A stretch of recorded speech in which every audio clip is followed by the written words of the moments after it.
কড়াইয়ের মধ্যে কিছুটা তেল গরম করে নিয়ে দিয়ে দিলাম কয়েকটা বিউলির ডালের বড়ি। বড়িগুলো একটু ভেজে তুলে নিলাম।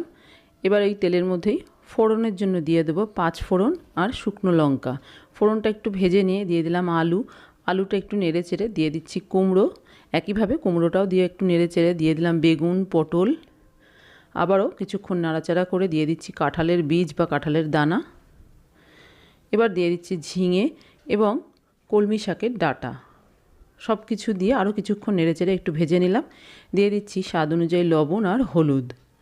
দিয়ে দিচ্ছি সামান্য একটু লঙ্কা গুঁড়ো। আবারও ভালো করে নেড়েচেড়ে 5-6টা চেরা কাঁচা লঙ্কা দিয়ে ঢাকা দিয়ে দিলাম। কিছুক্ষণ ঢাকা দিয়ে রান্না করে নিয়েছি। সবজিগুলো বেশ মজে গেছে। এবার দিয়ে দিচ্ছি 1/2 কাপ মতো গরম জল। আবারও নেড়েচেড়ে ঢাকা দিয়ে দিচ্ছি সবজিগুলো সেদ্ধ হওয়ার জন্য।